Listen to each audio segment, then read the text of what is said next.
Ladies and gentlemen, welcome in. We've officially got rivalry week behind us. We're on to the conference championships, guys, bringing you my top 10 best bets for Week 14 / conference championship week. I'm not exactly sure what I'm going to title this video. I think I'm just going to do Week 14, even though it should be, conference championship week, whatever. It's just too long.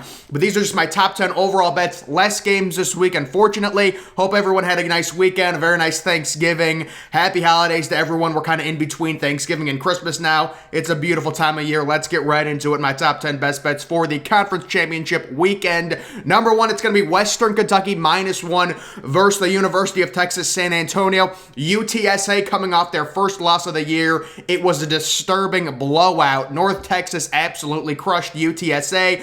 This was kind of coming. We saw this with UTSA struggling against UAB, and this Western Kentucky offense is absurd. This line has been trending heavily towards Western Kentucky, unfortunately. I think it opened as UTSA as a 1-point favorite. Then it was Pick'em. And this morning, I was hoping it was still going to be Pick'em, but it is Western Kentucky -1. To me, UTSA, they're a bit of a fraud. Nothing against them. They've had a great season, but give me the high-scoring, high-octane offense of Western Kentucky. They are trending right now. I believe they just beat up on Marshall. They were like 1-point favorites. They ended up winning the game by 30 or something. I believe that just recently happened this past weekend. So give me Western Kentucky -1 over UTSA. That game is a neutral site game, their conference championship. Another neutral site game here. We've got Oregon versus Utah, the under. I love the under in this one, 59.5. Very surprised the over-under was set at 60. It's been, bet down a little bit to 59.5. I thought it would be around 54 or 55. These are two really good defenses for Utah. I mean, what's going on with the Pac-12? Why did these teams just faced each other 2 weeks ago? I'm not sure what the construction is with the Pac-12 and their divisions. This should never happen, where you face a team and then 2 weeks later you have to play them again in the conference championship. It's a mess. It's unfortunate for Utah. It's very tough to beat a good team 2 times in the span of, less than a month. We'll see if they can do it. They're about 2.5-point favorites right now. I don't feel comfortable betting them on that. I do think they're going to win, but I'm not confident in it. Give me the under. These are two good defenses, solid defenses. This game is neutral site at San Francisco 49ers Stadium. Number 3, we've got Baylor +5 versus Oklahoma State. Another game.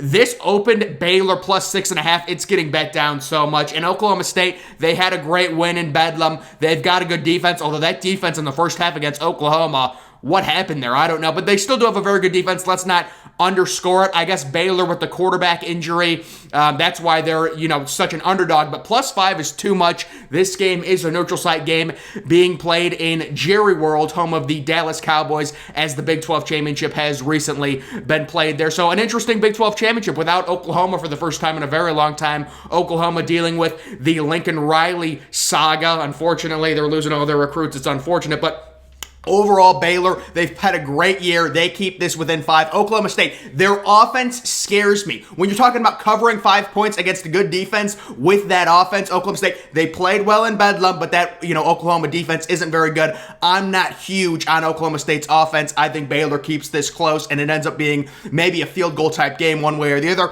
We've got Kent State -3 versus Northern Illinois. I will say I love Northern Illinois' logo. I love it. But give me Kent State -3. They score a ton. Northern Illinois the past few weeks, they've looked very beatable. Their defense is bad. They do have a good offense. The over-under in this game is like 72. It's being played at the Detroit Lions home stadium, Ford Field there. This is a neutral site game for the MAC championship. I believe Kent State is only 7-5. The MAC was really average. It had a bunch of average teams this year. Northern Illinois was 8-4, but they had a negative point differential or something. It's crazy. I'll take Kent State. This is a high-scoring game, but Kent State has been trending up recently. I'll take them. Number 5, Appalachian State. That's my team.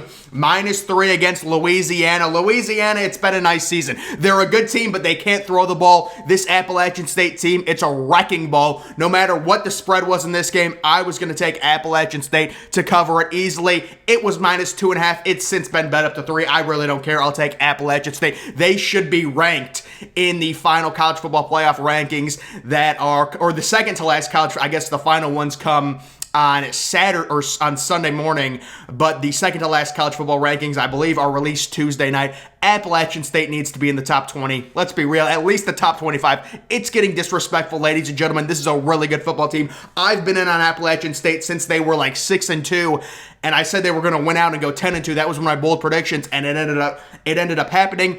And then they're going to win their conference championship. Give me them -3. Utah State at San Diego State. I believe this game is at San Diego State's home stadium.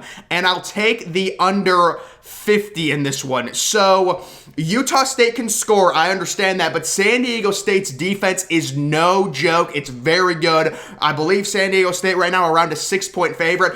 I don't want any part of that spread, but I love the under in this game. This is at San Diego State's home stadium. Utah State good on offense, but I see San Diego State, that defense shutting them down, and then we know San Diego State's offense isn't anything to write home about. If San Diego State had a good offense, they would probably be a top 15 team right now, maybe even top 12 team in college football. That's how good their defense is, but their offense not very good. They did get a very nice win against Boise State. We understand that, whatever. But Utah State, again, Utah State good on offense, but going on the road. This isn't a neutral site game, guys. This is not a neutral site game. I'll take the under 50 and be happy about that one. Number 7, Georgia -6.5 versus Alabama. So the big SEC matchup that everyone's been waiting for. The Alabama-Auburn game kind of took the sting out of it a little bit. I thought this number would have opened up Georgia -8 or Georgia -9. When it comes to this game, guys, listen, it's like we all know Alabama's had this great dominant run, but some years it's just not your year. And Nick Saban was saying this past week before the Auburn game that, fans aren't grateful because we're not winning by enough points because we get every team's best shot. No, it's really your team's just not very good. So teams that are, a lot worse than you, like LSU, are keeping games close because Alabama really isn't that good this year. And we saw it again with Auburn and their backup quarterback who basically couldn't walk, should have won that game. And Alabama should be out of the playoff. But guys, Alabama is not that great this year. They're really not. And you're going to give me Georgia -6.5. I'll take it all day. Georgia will win this game. They're focused. They're ready to finally beat Alabama. And they're going to, I don't want to say pummel Alabama, but they should beat them pretty handily. I'll take them -6.5. Great value for Georgia right there. Number 8, we've got Houston at Cincinnati. So this game is being played at Cincinnati's home stadium. That's how the American Championship does it, or the American Conference does it. Give me the over 54 in this. I think people are underrating Houston's offense. Maybe a little bit higher scoring game. I believe Cincinnati's -12 when it comes to the point spread, but I just like the over in this one. I thought the over-under might be 56 or 57. It turns out to be 54. I think there's good value with this Houston offense. This Houston team, they've won, I believe, 11 straight games. They're a very good team. No, they haven't beaten the best opponents, but they're still a good team. And then Cincinnati, they can score the ball a little. They've been scoring recently. They had a nice performance against East Carolina. I've got Houston scoring 24, 27 points, and then Cincy probably up into the upper 30s. So the over in this game should hit very easily. Next, we've got the University of Michigan, -10.5 versus Iowa. So I've got Michigan covering the 10.5 point spread. I didn't expect this one. I'll be honest with you guys. I thought this matchup was going to be Ohio State, Wisconsin. But overall, the Big Ten Championship, Michigan played great. We understand that. They crushed Ohio State. It is what it is. Iowa, I do not understand how Wisconsin loses to Minnesota, but Iowa is just horrific on offense. They're horrific. They live off of turnovers. They live off of short fields. I've always said this about Michigan this year. This is a no-nonsense football team. They're not going to beat themselves. They're not going to beat teams with less talent than they have. Iowa is a team that has less talent than Michigan. Michigan will win this game, and they'll win it handily. And all you have to do against Iowa is make them sustain 50 or 60 or 70-yard drives. Don't give them any short fields.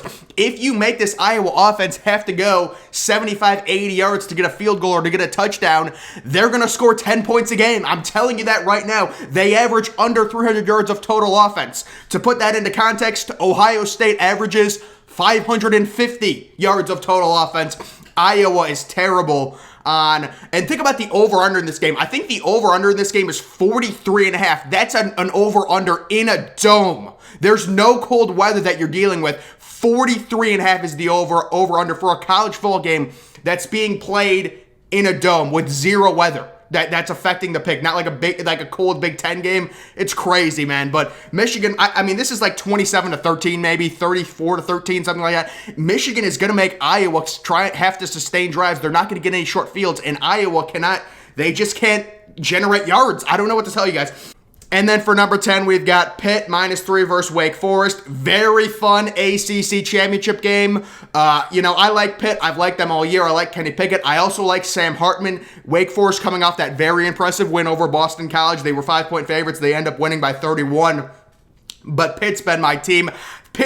To me, Pitt and Wake Forest mirror each other. They're very similar teams with very similar quarterbacks that kind of came out of nowhere. Sam Hartman, Kenny Pickett. But it's like Pitt's just the better version of Wake Forest. They've got a little bit better defense and a little bit better offense. I think they win this game maybe like 49-38. Very fun ACC championship game that Pitt comes out on top and they cover the 3-point spread there. That is a neutral site game. I believe they always play that game at the Carolina Panthers home field there. And then I just threw in some team totals. So number 11, the Oregon team total under 28.5. This kind of goes along with the idea that that's going to be a lower scoring game, maybe like a 27-24 type game. I actually like, again, Utah winning that game again. It's very tough to beat a good opponent 2 weeks, 2 times out of in a month, but that's what Utah would have to do. But give me the Oregon under in that. I don't see them scoring over 4 touchdowns. Number 12, the App State team total, the over 27.5. App State struggled a little bit this past weekend to score. I like them getting back on track against Louisiana, scoring maybe in the lower to mid 30s. Number 13, the Houston team total over 21.5. Very good value here with Houston. Even if they get garbage time points, 3 touchdowns and a field goal in a college football game isn't that much. Maybe the weather a little bit to contend with down in Cincy. We'll have to see how cold it is. But this could be a game where Cincy gets out, big. They could win this game 41-24. And then the over for Houston team total would still hit 21.5. That's a low number for a Houston offense that's been very good recently, trending in the right direction. And then 14, the Michigan team total. I've got them going over the 26.5 points. Not by much. I don't expect it to be by much. But Michigan, with that rushing attack, should be able to reach at least 4 total touchdowns.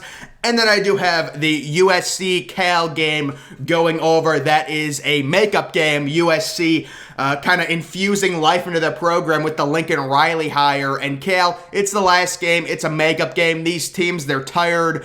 57.5. It's a decently high number. I mean, whatever, but I think these teams maybe like 33-30 or something like that. Later game, it's 11 o'clock start Eastern time, 8 o'clock Pacific. Both of those. Again, USC, more life into their program, decent offense, although we know Drake London's out. And then Cal, they can sling the rock around a little bit. I like that game going over. That is a makeup game. It is not the Pac-12 championship game. That is Utah and Oregon. So, guys, those are my top 10 best bets for Week 14/Conference Championship Weekend. Make sure you're following me on Twitter. Link to that's always in the description. I'm, of course, the Depressed Ginger. Thank you for watching.